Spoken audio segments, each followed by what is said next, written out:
Welcome back to Time of Death. This video is for informational purposes only and in no way meant to glorify or condone violence. In today's video, we'll be discussing the murder of Jacob Lipson.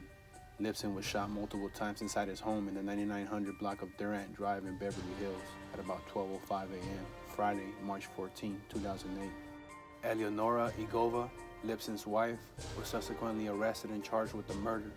The following is the evidence at trial. On March 13, 2008, Jacob Lipson got a call from Eleonora Igova. Lipson and Igova were married but had separated. When he slammed down the phone, he was upset. He told his housekeeper, Leticia Torres, it was Nora on the phone and she wanted more money. It was, quote, always money with her. At around 1 p.m., Cliff Wright drove Lipson to the Peninsula Hotel in Beverly Hills, dropped Lipson off at around 3:30, and drove off in Lipson's Bentley. Igova and Lipson left the hotel together and went back to Igova's residence on the second floor of a duplex on Durant Drive in Beverly Hills. At around midnight that night, Nick Rivera and his 15-year-old daughter Estelle were getting ready for bed when they both heard a loud bang, followed by a loud thump on the ceiling directly above her bedroom in Igova's apartment. Both Estelle and her father knew Igova as Nora, and both heard a man saying Nora a bunch of times. Rivera was in his own bedroom nearby, but Estelle was directly below the sounds. After a sound like a table dropping on the floor, Estelle heard a man say, Nora, don't do it. Nora, stop.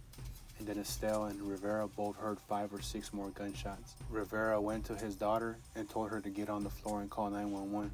While Estelle was on the phone with the 911 operator, Rivera heard someone pounding on his front door and trying to open it by jimmying the handle forcefully. Then he heard Igova saying, Nick, let me in. She did not say anything else, such as help or call the police or someone shot my husband. Nothing of that nature. Rivera told Igova, no, I can't let you in, and went to check on his daughter. Estelle told the operator she could hear Igova walking around upstairs. The operator told her the police were outside. Rivera had been watching for the police and saw an officer hunkered down behind a car, gesturing for him to come outside. He went back for his daughter, and the two ran out. Officer Andrew Myers of the Beverly Hills Police Department arrived at the address within 3 or 4 minutes of Estelle's 911 call. Other officers were already positioned out front, so he went to the alley in the back and concealed himself behind an SUV. Within 4 or 5 minutes of his arrival, Officer Myers saw Igova exit the rear of the building. She opened and closed the security gate carefully, confirming the gate did not slam, and shut quietly behind her. Igova then walked away slowly in the direction her car was parked. She walked almost touching the garage and held her purse by its handles at her side. Officer Myers identified himself as a police officer. Igova stopped and complied with his verbal commands. Additional officers joined Myers, and Igova was handcuffed and placed in the back of a patrol car where she sat quietly. She did not appear to be upset. Officer Donald Hedge retrieved Igova's purse.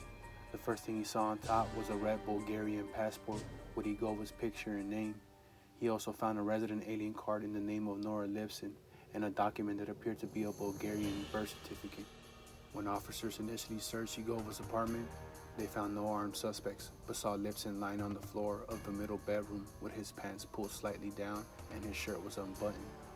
In a cabinet outside Igova's master bedroom, beneath some women's underwear, officers found a Smith & Wesson 9mm semi-automatic handgun in a slight lock position, indicating the weapon had either been fired until it was out of ammunition or manually placed and locked in that position. A box of Winchester 9mm Luger rounds was found in the master bedroom closet. Lipson died of multiple gunshot wounds. Of 7 wounds, not one was inflicted at close range. 2 shots were fired into the top of Lipson's head, consistent with Lipson being on his hands and knees while someone stood over him and shooting. Other shots were to his torso and one to his right thumb, consistent with Lipson having his hands out in front of him. 4 bullet fragments were recovered from his body.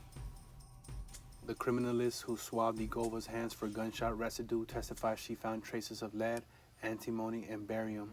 Gunshot residue contains these 3 elements. Following the trial, the jury found Igova guilty of second-degree murder, including a gun enhancement. The court sentenced her to state prison for a term of 40 years to life, 15 years to life for the murder, plus 25 years to life for the gun enhancement. Jacob J.P. Lipson was 51 years old at the time of death.